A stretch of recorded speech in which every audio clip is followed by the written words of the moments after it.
Bismillahirrahmanirrahim. Assalamualaikum warahmatullahi wabarakatuh. Perkenalkan, nama saya Desa Erlangga. Di sini saya akan menjelaskan mengenai proposal penelitian saya yang berjudul faktor-faktor yang mempengaruhi rendahnya minat pelaku UMKM dalam menggunakan sertifikat halal pada Kecamatan Tenete Datang Barat, Kabupaten Bone. Terus adapun latar belakangnya itu Indonesia adalah suatu negara yang memiliki jumlah penduduk mayoritas Islam. Menurut data tahun 2023, penduduk Muslim Indonesia sebesar 240,62 juta jiwa atau sebesar 86,76. Seorang Muslim harus mengikuti syariat agama Islam. Salah satunya, semua yang masuk ke dalam tubuh seseorang Muslim harus halal.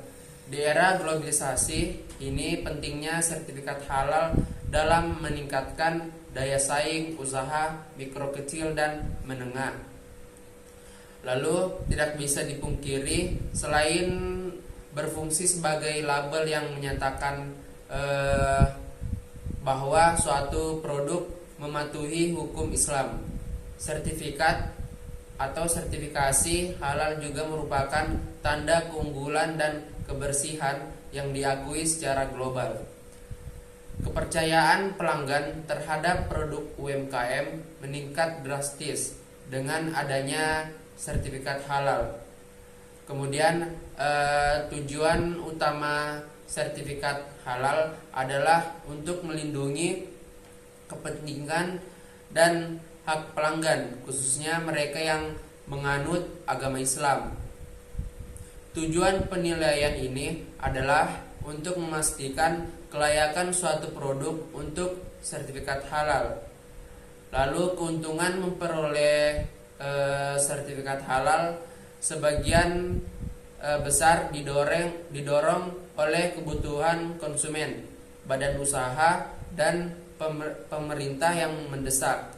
Selain mengatasi kekhawatiran konsumen mengenai status kehalalan produk, hal ini juga memastikan penggunaan bahan baku yang tepat untuk mencegah kerugian bagi konsumen dan produk.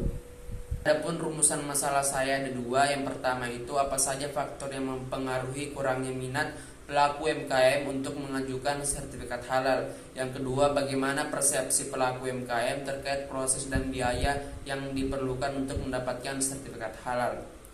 Selanjutnya, kerangka pikir. Kerangka pikir ini menunjukkan hubungan antara faktor-faktor yang mempengaruhi seperti kurangnya pemahaman tentang sertifikat halal, biaya pengurusan yang dianggap mahal, proses administrasi yang rumit, keterbatasan akses informasi, dan minimnya kesadaran pelaku UMKM terhadap pentingnya sertifikat halal. Faktor-faktor ini kemudian berujung pada rendahnya minat pelaku UMKM untuk mengurus dan menggunakan sertifikat halal dalam produk mereka. Adapun metode penelitian saya itu, jenis penelitian yang digunakan pada penelitian ini adalah metode kualitatif. Adapun pengumpulan data dilakukan melalui field research dan studi pustaka. Dan pendekatan penelitian ini menggunakan pendekatan kualitatif deskriptif. Teknik pengumpulan data yang digunakan adalah observasi, wawancara, dan dokumentasi. Adapun lokasi dan waktu penelitian, yang pertama itu lokasi penelitian. Lokasi penelitian yang akan dilakukan oleh peneliti yakni berada di Kecamatan Tenete Datang Barat, Kabupaten Bone. Selanjutnya yaitu waktu penelitian. Waktu penelitian yang akan digunakan oleh peneliti untuk menyelesaikan penelitian ini yaitu setelah adanya surat rekomendasi yang keluar dari Institut Agama Islam Negeri IAIN Bone. Yang ketiga, sumber data. Sumber data yang akan digunakan untuk mendapatkan data dalam penelitian ini yakni meliputi yaitu yang pertama, data primer, di mana data primer adalah segala informasi, fakta, dan realitas yang terkait atau relevan dengan penelitian, di mana kaitan atau relevasinya sangat jelas bahkan secara langsung. Yang kedua itu data sekunder. Data sekunder menurut Ibrahim adalah segala informasi, fakta, realitas yang juga terkait atau relevan dengan penelitian namun tidak secara langsung, atau bahan pendukung yang relevan dengan data primer. Yang keempat, sumber dan objek penelitian. Yang pertama, objek penelitian subjektif secara etimologi, artinya pokok pembicaraan, pokok pembahasan, pokok kalimat, pelaku, mata, pembelajaran, orang, tempat atau benda yang diamati. Yang kedua, objek penelitian. Objek penelitian adalah sasaran yang akan diteliti oleh peneliti untuk mendapatkan data. Objek penelitian dapat berupa orang, tempat, benda, atau fenomena yang akan diukur. Yang kelima, teknik pengumpulan data. Teknik pengumpulan data yang pertama itu observasi, yang dimana observasi ini adalah teknik pengumpulan data yang dilakukan secara sistematis dan disengaja melalui pengamatan dan pencatatan terhadap gejala yang diselidiki. Yang kedua, wawancara. Wawancara adalah bentuk komunikasi verbal, jadi semacam percakapan yang bertujuan memperoleh informasi, atau dapat diartikan suatu teknik pengumpulan data yang dilakukan dengan tanya jawab antara peneliti dengan objek yang akan diteliti.